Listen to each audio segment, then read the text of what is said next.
ಪ್ರಿಯ ವಿದ್ಯಾರ್ಥಿಗಳೇ, ನಾವು ದ್ರವ್ಯ ಅಂದರೇನು ಅನ್ನೋದನ್ನ ಇಂದಿನ ತರಗತಿಯಲ್ಲಿ ತಿಳ್ಕೊಂಡ್ವಲ್ವಾ? ಸೊ ದ್ರವ್ಯ ಯಾವುದರಿಂದ ಮಾಡಲ್ಪಟ್ಟಿದೆ ಅನ್ನೋದನ್ನ ಸಹ ನಾವು ತಿಳ್ಕೊಂಡ್ವಲ್ವಾ? ಈಗ ದ್ರವ್ಯ ಅಂದ್ರೆ ಏನು? ದ್ರವ್ಯ ಅಂದ್ರೆ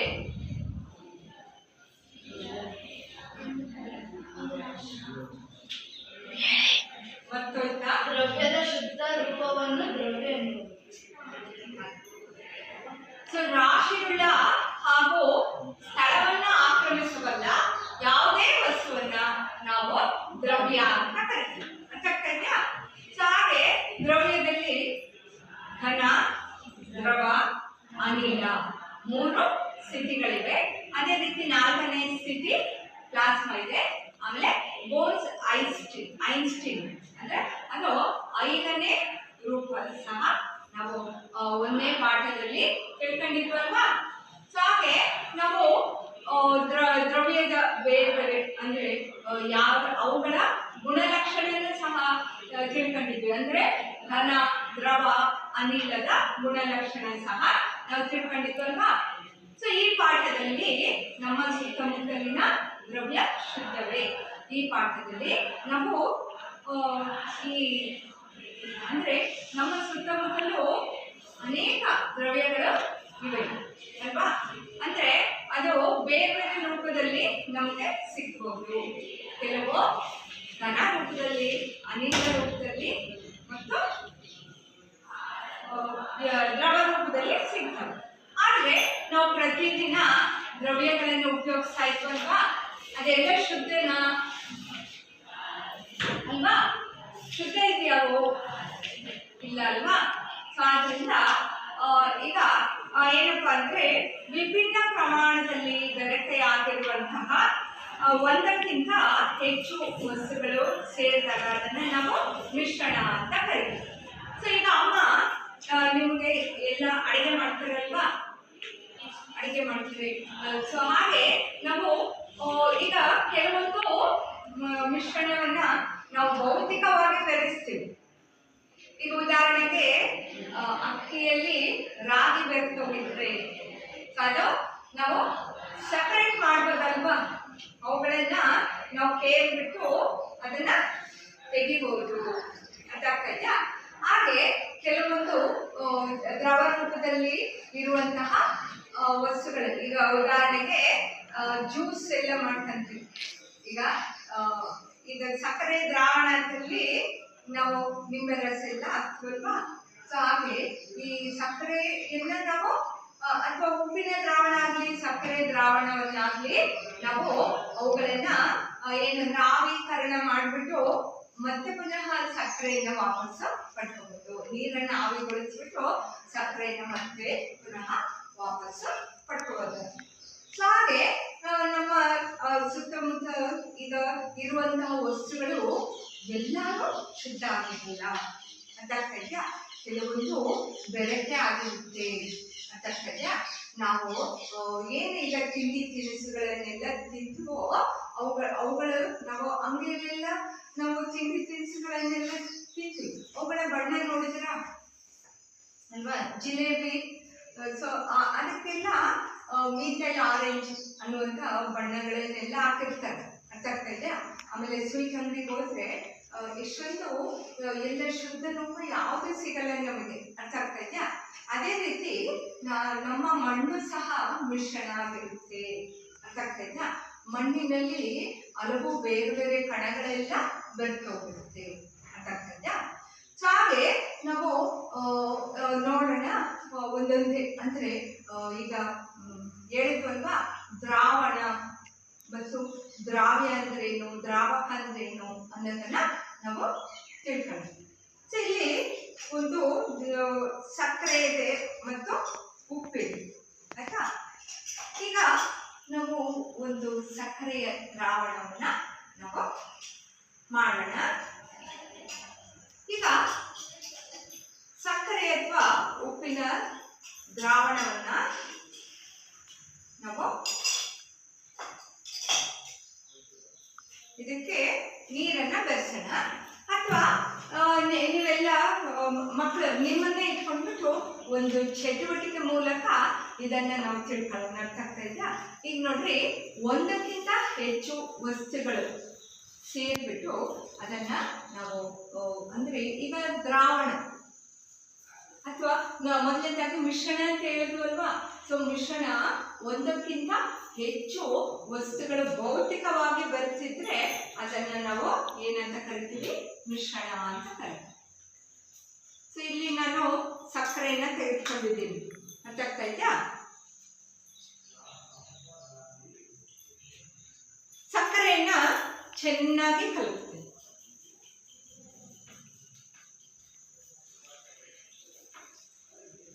ಸೊ ಸಕ್ಕರೆ ಏನಾಗ್ತಾ ಇದೆ? ಕರಗ್ತಾ ಇದೆ. ಅರ್ಥ ಆಗ್ತಾ ಇದೆಯಾ? ಸೊ ಇನ್ ಸ್ವಲ್ಪ ಹೊತ್ತು ನಾನು ಹೀಗೆ ಕಲುಕ್ತಾ ಇದ್ರೆ ಸಕ್ಕರೆ ಏನಾಗ್ತಿಲ್ಲಿ ಕರಗ್ತು. ಅರ್ಥ ಆಗ್ತಾ ಇದೆಯಾ? ಈಗ ನೋಡ್ರಿ, ಇದನ್ನ ನಾನು ಸಕ್ಕರೆ ದ್ರಾವಣ ಅಂತ ಹೇಳ್ತೀನಿ. ಸೊ ದ್ರಾವಣ ಅಂದ್ರೆ ಏನು? ಒಂದಕ್ಕಿಂತ ಹೆಚ್ಚು ವಸ್ತುಗಳು ಭೌತಿಕವಾಗಿ ಬೆರೆತ್ರೆ ಅದನ್ನ ನಾವು ದ್ರಾವಣ ಅಂತ ಕರಿತೀವಿ. ಅರ್ಥ ಆಗ್ತಾ ಇದೆಯಾ? ದ್ರಾವಣದಲ್ಲಿ ಏನೇನಿರುತ್ತೆ?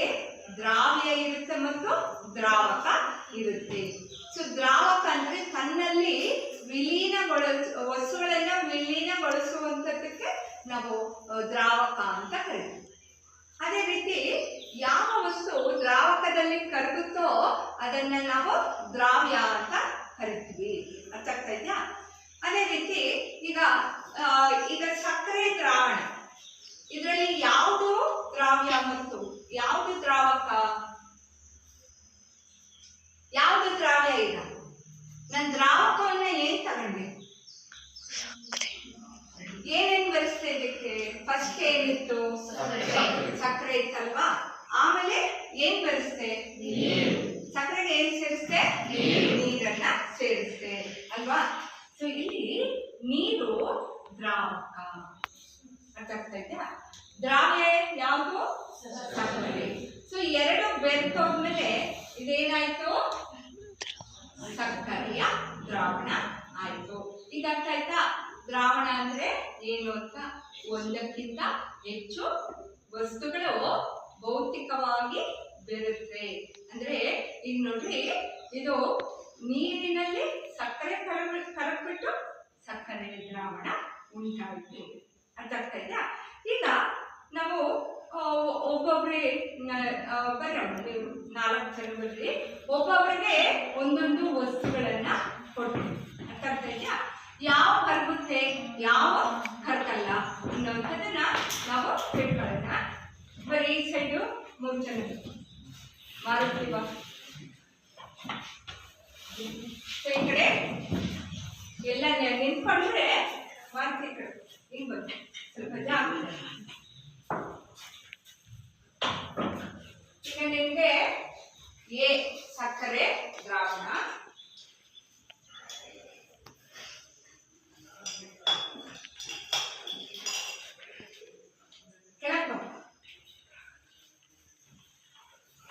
ಬಿ ಉಪ್ಪನ್ನ ಕೊಡ್ತಿದ್ದೀನಿ. ಇನ್ನು ಸ್ವಲ್ಪ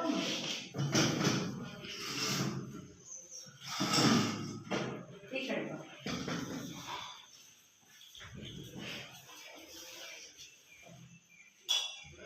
ಸಿ ತಾಮ್ರದ ಸಲ್ಫೇಟ್,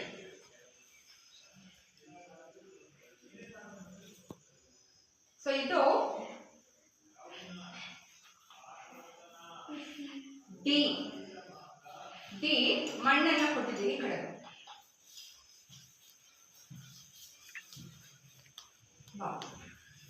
ಈ ಎಣ್ಣೆ,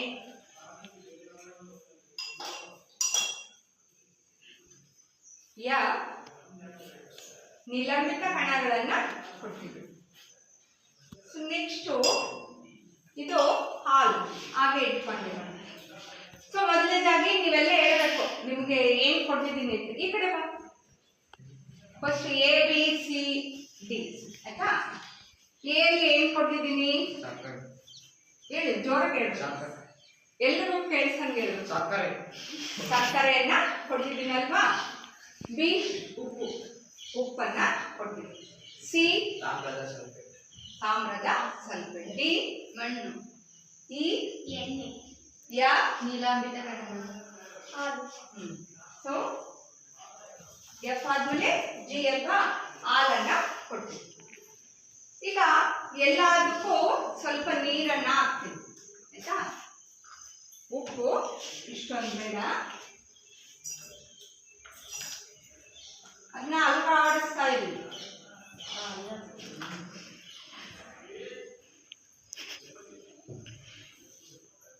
ಈ ರೀತಿ ಇಟ್ಕೊಂಡು ಅಲ್ಗಾಡಿಸ್ತೀವಿ.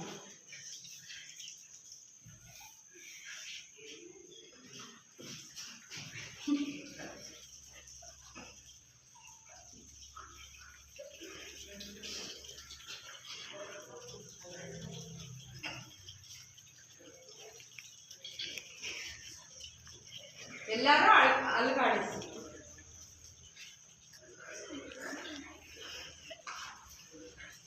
ಸೊ ನಿಮ್ಮ ಗೆಳೆಯರು ಏನ್ ಮಾಡ್ತಾ ಇದ್ದಾರೆ, ಒಬ್ಬೊಬ್ಬರಿಗೆ ಒಂದೊಂದು ವಸ್ತುವನ್ನ ಕೊಟ್ಬಿಟ್ಟು ಅವ್ರಿಗೆ ನೀರನ್ನ ಕೊಟ್ಟಿದ್ದೀನಿ. ಸೊ ನೀರಿನಲ್ಲಿ ಆ ವಸ್ತುಗಳು ಕರಗುತ್ತೋ ಇಲ್ವೋ ಅನ್ನೋದನ್ನ ಅವರು ಅಬ್ಸರ್ವ್ ಮಾಡ್ತಾ ಇದ್ದಾರೆ. ಅರ್ಥ ಆಗ್ತಾ ಇದೆಯಾ? ಆಯ್ತಾ, ಕರೆಕ್ಟಾ? ಬಾಬಾಗಿ ಮೊದಲು. ಸೊ ಮೊದಲನೇ ಟೆಸ್ಟ್ ಟ್ಯೂಬ್ ಅಲ್ಲಿ ನಾವು ಸಕ್ಕರೆನ ಹಾಕಿದ್ದೀವಿ ಆಯ್ತಾ. ಸಕ್ಕರೆಯ ದ್ರಾವಣ, ಸಕ್ಕರೆ ಏನಾಯ್ತು, ಕರಗ್ತು ಅಲ್ವಾ. ಇದು ಸಕ್ಕರೆಯ ದ್ರಾವಣ ಅಂತ ಹೇಳಿ. ಸೊ ನೆಕ್ಸ್ಟ್ ಉಪ್ಪು ನೋಡಿ, ಉಪ್ಪು ಕರಗಿದೆ ಆಯ್ತಾ. ಸಕ್ಕರೆ ಸ್ವಲ್ಪ ಕರಗಬೇಕು, ಶೇಕ್ ಮಾಡಿ. ಸೊ ಈ ರೀತಿ ಬಿ ಅಲ್ಲಿ ನಾವು ಉಪ್ಪನ್ನ ತೆಗೆದುಕೊಂಡಿದ್ವಿ. ಉಪ್ಪೇನಾಯ್ತು, ಸಂಪೂರ್ಣವಾಗಿ ಕರಗ್ತು ಆಯ್ತಾ. ಎ ದ್ರಾವಣ ಏನಾಗಿದೆ, ಎರಡರಲ್ಲೂ ಕರಗ್ಬಿಟ್ಟಿದೆ. ಸೊ ಬಿ ಟೆಸ್ಟ್ ಟ್ಯೂಬ್ ಅಲ್ಲಿ ಇರುವಂತದ್ದು ಉಪ್ಪು, ಇದನ್ನು ಸಹ ಕರಗಿದೆ. ಸೊ ನೆಕ್ಸ್ಟ್ ತಾಮ್ರದ ಸಲ್ಫೇಟ್ ಅನ್ನ ತೆಗೆದುಕೊಂಡಿದ್ದೀನಿ. ತಾಮ್ರದ ಸಲ್ಫೇಟ್ ಸಹ ಕರಗ್ಬಿಟ್ಟು ಯಾವ ಬಣ್ಣದ್ದು ಬಂತು, ಯಾವ ಬಣ್ಣ, ನೀಲಿ ಬಣ್ಣದ್ದು ಬಂತು. ಅಂದ್ರೆ ಇದು ನೀಲಿ ಬಣ್ಣಕ್ಕೆ ಪರಿವರ್ತನೆ ಆಗಿದೆ. ಸೊ ಇದರ ಅರ್ಥ ಏನು, ಇದು ಸಹ ಕರಗಿದೆ ಅಂತ ಅರ್ಥ, ನೀರಿನಲ್ಲಿ ವಿಲೀನ ಆಗಿದೆ. ಅರ್ಥ ಆಯ್ತಾ? ಸೊ ಇಲ್ಲಿ ಮಣ್ಣನ್ನ ತೆಗೆದುಕೊಂಡಿದ್ದಾಳೆ. ಮಣ್ಣು ಏನಾಗಿದೆ, ಮಣ್ಣು ಕರಗಿಲ್ಲ. ಅರ್ಥ ಆಗ್ತಾ ಇದೆಯಾ? ಹಾಗೆ ಇದೆ. ಅರ್ಥ ಆಗ್ತಾ ಇದೆಯಾ? ಇದಕ್ಕೆ ದ್ರಾವಣ ಅಂತ ಹೇಳಕ್ ಬರುತ್ತಾ, ಇಲ್ಲ ಅಲ್ವಾ. ನೆಕ್ಸ್ಟ್ ಇದರಲ್ಲಿ ಎಣ್ಣೆಯನ್ನ ತೆಗೆದುಕೊಂಡಿದ್ದಾಳೆ. ನಿಮ್ಮ ಫ್ರೆಂಡ್ಗೆ ಏನು ಕೊಟ್ಟಿದ್ವಿ, ಎಣ್ಣೆಯನ್ನ ಕೊಟ್ಟಿದ್ವಿ. ಸೊ ಎಣ್ಣೆ ಸಪ್ರೇಟು ಮತ್ತು ನೀರೇ ಸಪ್ರೇಟ್ ಇದೆ. ಅರ್ಥ ಆಗ್ತಾ ಇದೆಯಾ? ಸೊ ಅಲವಾಡಿಸಿದ್ರು ಸಹ ಅದು ಬೆರೀತಾ ಇಲ್ಲ. ಅರ್ಥ ಆಗ್ತಾ ಇದೆಯಾ? ಸೊ ನೆಕ್ಸ್ಟು ನಿಮ್ಮ ಫ್ರೆಂಡಿಗೆ ಏನು ಕೊಟ್ಟಿದ್ದೀನಿ, ನೀಲಾಂಬಿತ ಕಣಗಳು ಅಂದರೆ ಕಡ್ಡಿ ಕಸ ಇವನ್ನೆಲ್ಲ ಕೊಟ್ಟಿದ್ದೀವಿ. ನೋಡೋಣ, ಇದು ಸಹ ಬೆರ್ತಿಲ್ಲ ಅಲ್ವಾ. ಇದಕ್ಕೂ ನಾವು ದ್ರಾವಣ ಅಂತ ಹೇಳಕ್ ಬರಲ್ಲ. ಇಲ್ಲಿ ಹಾಲು ಏನಾಗಿದೆ, ನೀರಲ್ಲಿ ಬೆರ್ತಿದೆ. ಆದರೆ ಹಾಲು ಸಹ ಒಂದು ಮಿಶ್ರಣ ಅಂತ ಹೇಳ್ತೀವಿ. ಯಾಕೆಂದ್ರೆ ಹಾಲಿನಲ್ಲಿ ಕೊಬ್ಬಿರುತ್ತೆ, ಪ್ರೋಟೀನ್ ಇರುತ್ತೆ. ಅರ್ಥ ಇದೆಯಾ? ಎಲ್ಲರಿಗೂ ಕಾಣಿಸ್ತಾ ಇದೆಯಾ? ಈ ರೀತಿ ನಾವು ಈಗ ಇವುಗಳ ಗುಣಲಕ್ಷಣ ತಿಳ್ಕೊಳ್ಳೋಣ. ಇಲ್ಲಿ ಈ ಎ ಬಿ ಸಿ ಅಲ್ಲಿ ಇರುವಂಥದ್ದು ಏನಂದ್ರೆ ದ್ರಾವಣ. ಅರ್ಥ ಆಗ್ತಾ ಇದೆಯಾ? ಈಗ ದ್ರಾವಣದ ಲಕ್ಷಣ ಏನಪ್ಪ ಅಂದ್ರೆ, ಈಗ ಈ ದ್ರಾವಣದ ಲಕ್ಷಣವನ್ನ ನಾವು ತಿಳ್ಕೊಳ್ಳೋಣ. ಸೊ ದ್ರಾವಣ ಏನಂದ್ರೆ ಅವು ಚಿಕ್ಕದಾಗಿರುವಂತಹ ಕಣಗಳು. ಎಲ್ಲಿ ಕೊಡಬೇಕು, ಇಲ್ಲಿ ನೋಡ್ರಿ, ಉಪ್ಪು ಕರಗ್ಬಿಟ್ಟಿದೆ ಅಲ್ವಾ. ದ್ರಾವಣ ಚಿಕ್ಕದಾಗಿರುವಂತಹ ಕಣಗಳು. ಇವುಗಳ ಕಣಗಳು ಎಷ್ಟು ಚಿಕ್ಕವಪ್ಪ ಅಂದ್ರೆ 1 ನ್ಯಾನೋಮೀಟರ್ಗಿಂತ ಚಿಕ್ಕದು. ಈಗ 1 ನ್ಯಾನೋಮೀಟರ್ ಅಂದರೆ 10⁻⁻9 ಮಿಲಿಮೀಟರ್ ಅಂದರೆ 1 ಮಿಲಿಮೀಟರ್ಗಿಂತನೂ ಬಹಳಷ್ಟು ಚಿಕ್ಕದು ನ್ಯಾನೋಮೀಟರ್. ಅರ್ಥ ಆಗ್ತಾ ಇದೆಯಾ? ಆ ನ್ಯಾನೋಮೀಟರ್ಗಿಂತನೂ ಬಹಳಷ್ಟು ಕಡಿಮೆ ಇರುತ್ತೆ. ಅಂದರೆ ಇವುಗಳ ಕಣಗಳ ಗಾತ್ರ ಏನಾಗಿದೆ, ಬಹಳಷ್ಟು ಚಿಕ್ಕವು. ಇದು ಈ ಕಣಗಳು ನಮ್ಮ ಕಣ್ಣಿಗೆ ಕಾಣಿಸ್ತಿದವ? ಇಲ್ಲ ಅಲ್ವಾ?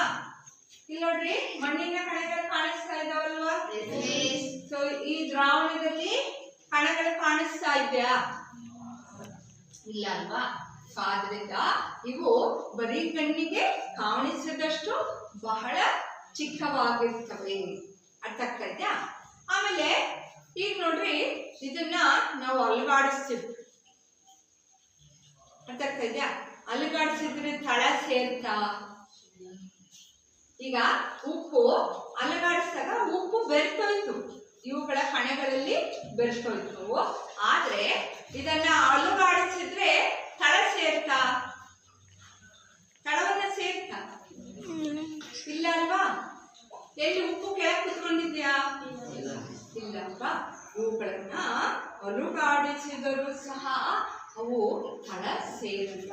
ಅದಕ್ಕಂದ್ರೆ ಸೊ ಆದ್ರಿಂದ ಇವು ಏನು ಅಂದ್ರೆ ಇವುಗಳನ್ನ ನಾವು ಸಮರೂಪ ಮಿಶ್ರಣಗಳು ಅಂತ ಕರಿತೀವಿ.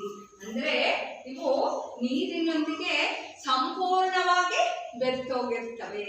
ಅರ್ಥಾಗ್ತಾ ಇದೆಯಾ? ನಾವು ಇವುಗಳ ರುಚಿ ನೋಡಿದ್ರೆ ನೀರು ಫಸ್ಟ್ ನೀರಿತ್ತಲ್ವಾ, ಬರೀ ನೀರು. ಇದರ ರುಚಿ ನೋಡಿದ್ರೆ ಈಗ ಇದು ಸಕ್ಕರೆ ಅಲ್ವಾ, ಸಿಹಿ ಆಗಿರುತ್ತೆ. ಇದು ಉಪ್ಪು ಅಲ್ವಾ, ಇಡೀ ನೀರಲ್ಲೇ ಬೆರ್ತೋಗಿರುತ್ತೆ. ಅದಕ್ಕೋಸ್ಕರ ಅದನ್ನ ನಾವು ಸಮರೂಪ ಮಿಶ್ರಣ ಅಂತ ಕರಿತೀವಿ. ಈಗ ನೋಡ್ರಿ, ನಾನು ಇದ್ರ ಮೂಲಕ ಬೆಳಕನ್ನ ಆಯಿಸ್ತೀನಿ. ಸೊ ಬೆಳಕು ಇದ್ರ ಮೂಲಕ ಆಯ್ತಾ ಅಂತ ನೋಡೋಣ.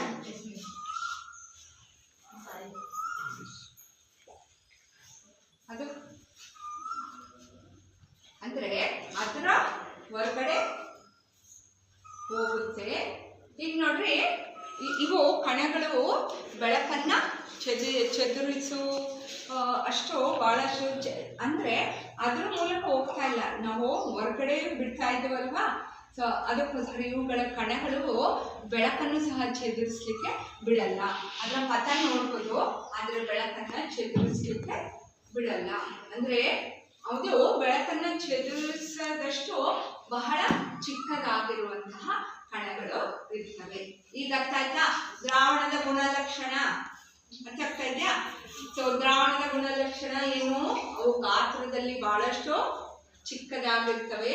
ಅವುಗಳ ಕಣಗಳು ಎಷ್ಟು ಚಿಕ್ಕವು ಅಂದ್ರೆ 1 ನ್ಯಾನೋಮೀಟರ್ಗಿಂತ ಚಿಕ್ಕವಾಗಿರ್ತವೆ. ಸೊ ಹಾಗೆ ಅದೇ ರೀತಿ ಇವು ಸಮರೂಪವಾಗಿ ಬೆರ್ತೋಗಿರ್ತವೆ. ಸೊ ಆದ್ರಿಂದ ಇದು ಒಂದು ಸಮರೂಪ ಮಿಶ್ರಣ ಆಗಿರುತ್ತೆ. ಅದೇ ರೀತಿ ಅವುಗಳ ಮೂಲಕ ಬೆಳಕನ್ನು ನಾವು ಚದುರಿಸಲ್ಲ. ಅರ್ಥ ಆಯ್ತಾ? ಸೊ ಇದಿಷ್ಟು ಆಯ್ತು. ಈಗ ನೋಡ್ರಿ, ಇಲ್ಲಿ ಮಣ್ಣು ಮತ್ತೆ ಈಗ ನೋಡ್ರಿ,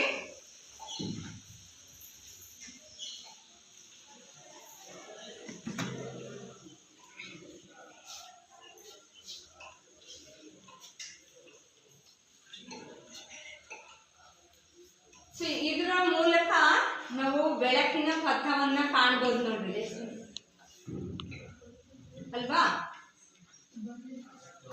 ಆಮೇಲೆ ಇಲ್ಲಿ ಒಂದಿದೆ, ಈ ಕಡೆ ಈಗ ನೋಡ್ರಿ, ಇಲ್ಲಿ ನಿಲಂಬಿತ ಕಣಗಳನ್ನು ನೋಡ್ತಾ ಇದೀವಿ. ಇದು ತೇಲ್ತಾ ಇದೆ. ಅರ್ಥ ಇದೆಯಾ? ಇದು ಬೆಳಕಿನ ಪಥವನ್ನ, ಇದರ ಮೂಲಕ ಬೆಳಕಿನ ಪಥವನ್ನ ನಾವು ಕಾಣಬಹುದು. ಅರ್ಥ ಇದೆಯಾ? ಕಾಣಿಸ್ತಾ ಇದೆಯಾ?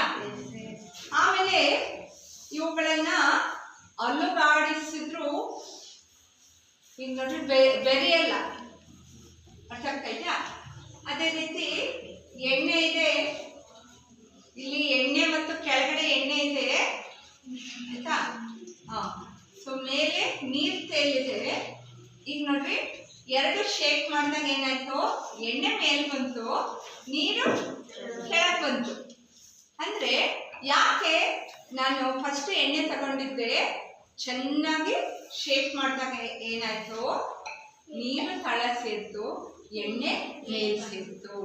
ಸೊ ಯಾಕೆಂದ್ರೆ ಎಣ್ಣೆಯ ಸಾಂದ್ರತೆ ನೀರಿನ ಸಾಂದ್ರತೆಗಿಂತ ಕಡಿಮೆ ಇರುತ್ತೆ. ಅರ್ಥ ಆಯ್ತಾ? ಸೊ ಇಲ್ಲಿ ಅಷ್ಟೇ, ಇಲ್ಲಿ ಮಣ್ಣನ್ನು ತೆಗೆದುಕೊಂಡ್ಬಿಟ್ಟು ನೀರಿನೊಂದಿಗೆ ಚೆನ್ನಾಗಿ ಮಿಕ್ಸ್ ಮಾಡಿದ್ದೀವಿ. ಅರ್ಥ ಆಗ್ತಾ? ಆದರೂ ಸಹ ಅದು ಸ್ವಲ್ಪ ಹೊತ್ತು ನಾವು ಅಲುಗಾಡಿಸದೆ ಬಿಟ್ರೆ ಏನಾಗುತ್ತೆ, ಅದು ತಳ ಸೇರುತ್ತೆ. ಅರ್ಥ ಆಗ್ತಾ? ಈಗ ಟೆಸ್ಟ್ 4, 5, 6 ಇವುಗಳನ್ನ ನಾವು ನೋಡಿದ್ವಲ್ವಾ. ಇವು ನೀವು ಸಕ್ಕರೆ ಮತ್ತು ಉಪ್ಪಿನ ದ್ರಾವಣ ಎರಡು ಏನಾಯ್ತು, ನೀರಿನೊಂದಿಗೆ ಬೆರೆತೋಯ್ತು. ಆದ್ರೆ ಇವರಲ್ಲಿ ಏನಾಯ್ತು, ಆ ಕಣಗಳು ಬೆರ್ತಿಲ್ಲ. ಬೆರ್ತಿದ್ಯಾ? ಎಣ್ಣೆ ನೀರಿನೊಂದಿಗೆ ಬೆರೆತೋಗಿದ್ಯಾ? ಇಲ್ಲ ಅಲ್ವಾ. ಸೊ ಮಣ್ಣು ನೀರಿನೊಂದಿಗೆ ಬೆರ್ತಿದ್ಯಾ? ಇಲ್ಲ. ಹಾಗೆ ನಿಲಂಬಿತ ಕಣಗಳು ಅಂದ್ರೆ ಸ್ವಲ್ಪ ಕಸ, ಕಡ್ಡಿ, ಎಲೆಗಳು ಅಂತವು ತೆಗೆದುಕೊಂಡಿದ್ದಾಳೆ ನಿಮ್ಮ ಗೆಳತಿ. ಸೊ ಇದು ನೀರಿನೊಂದಿಗೆ ಬೆರ್ತಿದ್ಯಾ? ಇಲ್ಲ ಅಲ್ವಾ. ಬೆರ್ತಿದ್ಯಾ? ಇಲ್ಲ ಅಲ್ವಾ. ಸೊ ಇಂತಹ ಕಣಗಳನ್ನ ನಾವು ನಿಲಂಬಿತ ಕಣಗಳು ಅಂತ ಕರಿತೀವಿ. ಅರ್ಥ ಆಗ್ತಾ ಇದೆಯಾ? ಈಗ ನಿಲಂಬಿತ ಕಣಗಳ ಗುಣಲಕ್ಷಣ ಏನು ಅಂದ್ರೆ, ಈ ನಿಲಂಬಿತ ಕಣಗಳು ಅವುಗಳ ಗಾತ್ರ ದೊಡ್ಡದಾಗಿರ್ತವೆ. ಅರ್ಥ ಆಗ್ತಾ ಇದೆಯಾ? ಸೊ ಹಾಗೆ ಅವು ನೀರಿನೊಂದಿಗೆ ಬೆರೆಯಲ್ಲ. ಅರ್ಥ ಆಗ್ತಾ ಇದೆಯಾ? ಸೊ ಒಂದೇದು ಗಾತ್ರದಲ್ಲಿ ದೊಡ್ಡದಾಗಿರ್ತವೆ, ನೀರಿನೊಂದಿಗೆ ಬೆರೆಯಲ್ಲ. ಮತ್ತೆ ಇವುಗಳನ್ನು ನಾವು ಬರೀ ಕಣ್ಣಿನಲ್ಲಿ ನೋಡ್ಬೋದಲ್ವಾ, ನಿಮಗೆಲ್ಲ ಕಾಣಿಸುತ್ತಲ್ವಾ. ಸೊ ಇವನ್ನ ನಾವು ನಮ್ಮ ಬರೀ ಕಣ್ಣಿನಿಂದ ನೋಡ್ಲಿಕ್ಕೆ ಸಾಧ್ಯ ಆಗಿದೆ. ಅರ್ಥ ಆಗ್ತಾ ಇದೆಯಾ? ಸೊ ಹಾಗೆ ಈ ಕಣಗಳ ಗಾತ್ರ ಬಹಳಷ್ಟು ದೊಡ್ಡದಾಗಿವೆ. ಅರ್ಥ ಆಗ್ತಾ ಇದೆಯಾ? ಸೊ ಆದ್ರಿಂದ ಅವು ನೀರಿನೊಂದಿಗೆ ಬೆರೆಯಲ್ಲ. ಸೊ ಹಾಗೆ ಇವುಗಳನ್ನ ನಾವು ಚೆನ್ನಾಗಿ ಕಲುಕಿದ ನಂತರ ಮತ್ತೆ ಅವುಗಳನ್ನು ಹಾಗೆ ಬಿಟ್ಟರೆ ತಳ ಸೇರುತ್ತೆ. ಸೊ ಇದ್ರಲ್ಲಿ ತಳ ಸೇರ್ತಾ, ದ್ರಾವಣದಲ್ಲಿ ತಳ ಸೇರ್ತಾ? ಇಲ್ಲ ಅಲ್ವಾ. ಸೊ ಇದರಲ್ಲಿ ತಳ ಸೇರ್ತಿದೆ ನೋಡ್ರಿ. ಈಗ ಅಲುಗಾಡಿಸ್ಬಿಟ್ವಿ ಮಣ್ಣನ್ನ. ಅರ್ಥ ಆಗ್ತಾ ಇದೆಯಾ? ಮೆಲ್ಲಕ್ಕೆ ಈಗ ಅಲುಗಾಡಿಸದೆ ಬಿಟ್ರೆ ಏನಾಗ್ತಾ ಇದೆ, ಅವು ತಳ ಸೇರ್ತವೆ.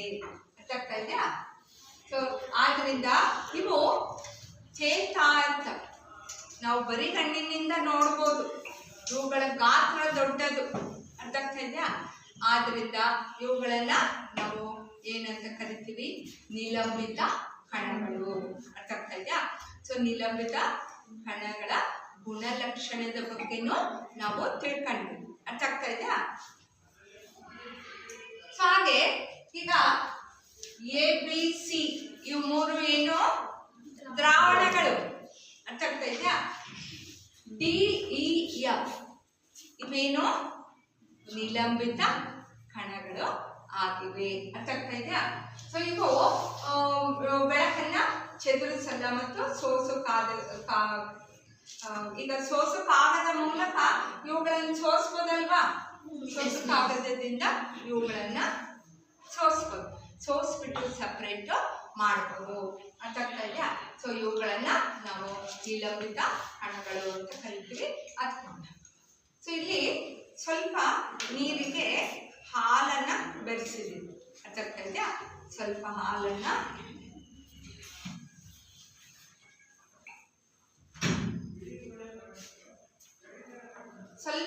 ಬೆರೆಸಿದ್ದೀವಿ ಸಾಕು.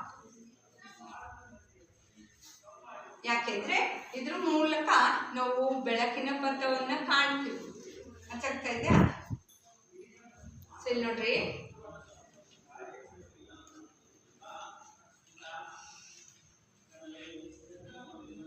ಕಾಣಿಸ್ತಾ ಇದೆಯಾ? ಬೆಳಕಿನ ಪಥ ಕಾಣಿಸ್ತಾ ಇದೆಯಾ? ಸೊ ಇದು ಹಾಲು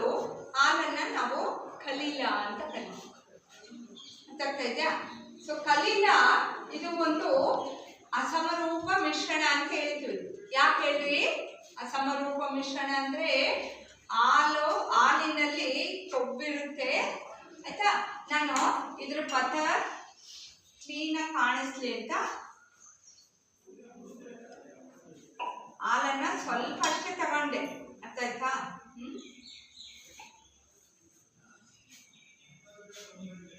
ಈಗ ನೋಡ್ರಿ ಪಥವನ್ನ ನಾವು ಕಾಣ್ಬೋದು, ಬೆಳಕಿನ ಪಥವನ್ನ ನಾವು ಕಾಣ್ಬೋದು. ಸೊ ಆದ್ರಿಂದ ಈ ಮೂರು ಯಾವುದು ಈಗ ABCDEF ಆದ್ಮೇಲೆ ಜಿ ಇದೆಯಲ್ವಾ, ಅದಕ್ಕೆ ನಾನು ಏನ್ ತಗೊಂಡೆ, ಹಾಲನ್ನ, ನೀರಿಗೆ ಸ್ವಲ್ಪ ಹಾಲನ್ನ ಹಾಕ್ತೆ. ಸೊ ಹಾಲು ಏನು, ಅದು ಒಂದು ಅಸಮರೂಪ ಮಿಶ್ರಣ ಅಂತ ಹೇಳ್ತೀವಿ. ಯಾಕೆ ಹೇಳ್ರಿ ಅಸಮರೂಪ ಮಿಶ್ರಣ ಅಂದ್ರೆ ಇದು ಅಂದ್ರೆ ಹಾಲಿನಲ್ಲಿ ಒಂದಕ್ಕಿಂತ ಹೆಚ್ಚು ವಸ್ತುಗಳು ಬೆರಕೆ ಆಗಿರುತ್ತೆ. ಯಾಕೆಂದ್ರೆ ಹಾಲಿನಲ್ಲಿ ಪ್ರೋಟೀನ್ ಇರುತ್ತೆ, ಅದಕ್ಕೆ ಕೊಬ್ಬು ಸಹ ಅದರಲ್ಲಿ ಅಡಗಿರುತ್ತೆ. ಸೊ ಆದ್ರಿಂದ ಇದನ್ನ ನಾವು ಏನಂತ ಕರಿತೀವಿ, ಅಸಮರೂಪ ಮಿಶ್ರಣ. ಆಮೇಲೆ ಕಲೀಲದ ಕಣಗಳು ಅವು ನಮ್ಮ ಬರಿಗಣ್ಣಿಗೆ ಕಾಣಿಸಲ್ಲ. ಈಗ ಹಾಲಿನಲ್ಲಿ ಏನೇನಿದೆ ಅಂತ ನಮ್ಮ ಬರಿಗಣ್ಣಿಗೆ ಕಾಣಿಸುತ್ತಾ? ಇಲ್ಲ ಅಲ್ವಾ.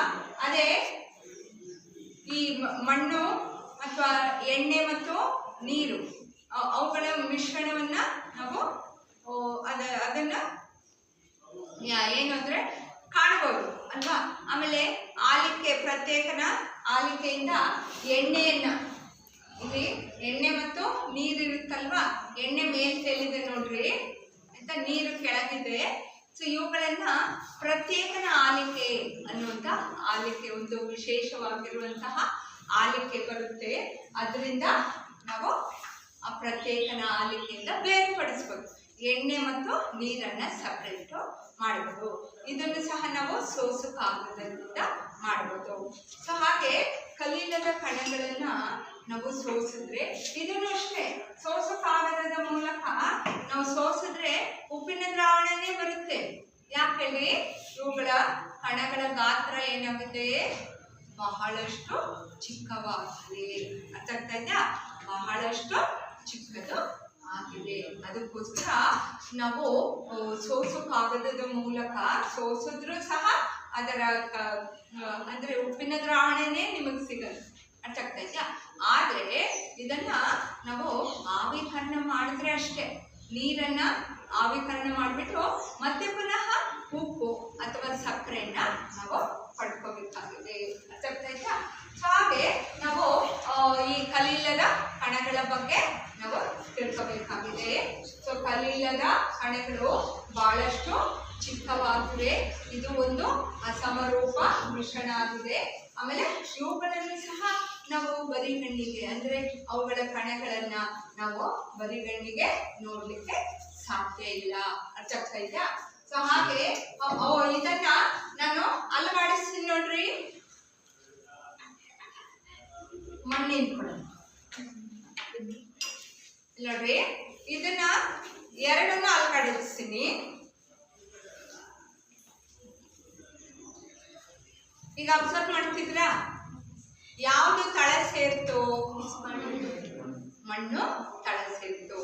ಆದ್ರೆ ಹಾಲಿಂದು ಮಿಶ್ರಣವನ್ನ ನಾನು ತೆಗೆದುಕೊಂಡೆ, ತಳ ಸೇರ್ತಾ ಇಲ್ಲ ಅಲ್ವಾ.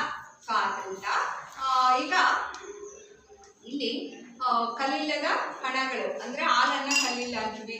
ಮತ್ತೆ ಗಂಜಿ ಇರುತ್ತಲ್ವಾ, ತೆಳುವಾಗಿರುವಂತಹ ಗಂಜಿನೂ ಸಹ ಇದು ಕಲೀಲಕ್ಕೆ ಒಂದು ಉದಾಹರಣೆ ಆಗಿದೆ. ಅರ್ಥ ಆಗ್ತಾ ಇದೆಯಾ? ಸೊ ನೀವೆಲ್ಲ ಇದನ್ನ ಅದರೊಳಗೆ ಇಟ್ಬಿಟ್ಟು ಹೋಗಿ.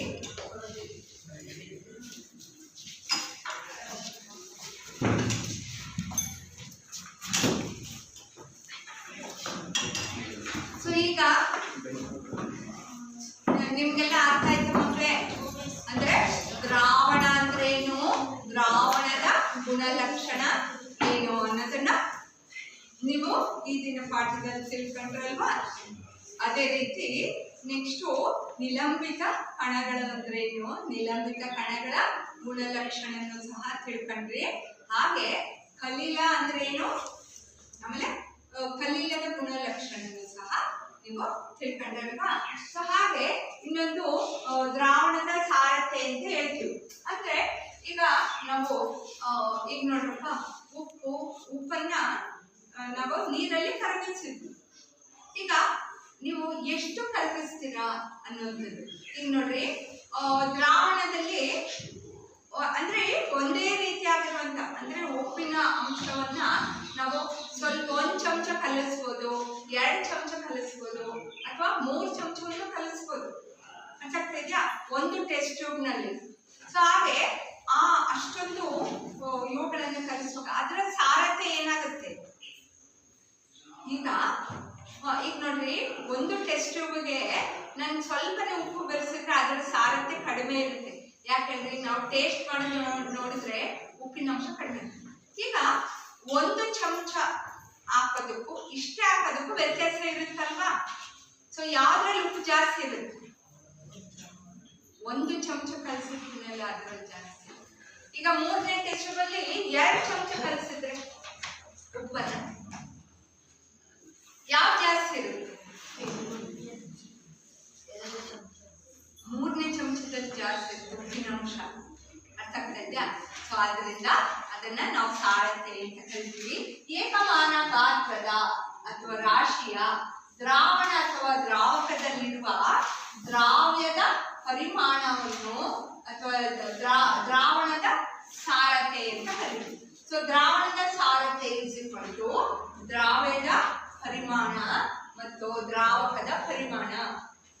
ಈಗ ದ್ರಾವ್ಯ ಅಂದ್ರೆ ಏನು, ದ್ರಾವ್ಯ ಅಂದ್ರೆ ಏನು, ಈಗ ನಾವು ಉಪ್ಪು ಅಥವಾ ಸಕ್ಕರೆಯನ್ನ ದ್ರಾವ್ಯ ಅಲ್ವಾ. ದ್ರಾವಕ ಅಂದ್ರೆ ನೀರನ್ನ ತೆಗೆದುಕೊಂಡಿದ್ದೀವಿ. ಸೊ ಎಷ್ಟು ಪ್ರಮಾಣ ನೀವು ನೀರನ್ನ ತೆಗೆದುಕೊಳ್ತೀರಾ ಅನ್ನೋಂಥದ್ದನ್ನ ನಾವು ತಿಳ್ಕೋಬೇಕಾಗುತ್ತೆ. ಅರ್ಥ ಆಯ್ತು ಮಕ್ಕಳೇ. ಸೊ ಇವತ್ತಿನ ಪಾಠ ಅರ್ಥ ಆಗಿದೆ ಅಂತ ತಿಳ್ಕೊಳ್ತೀನಿ. ಅರ್ಥ ಆಯ್ತಾ. ಈಗ ದ್ರಾವಣ ಅಂದ್ರೆ ಏನು,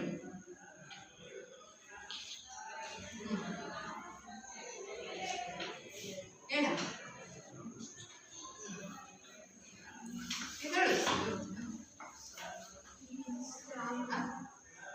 ಒಂದು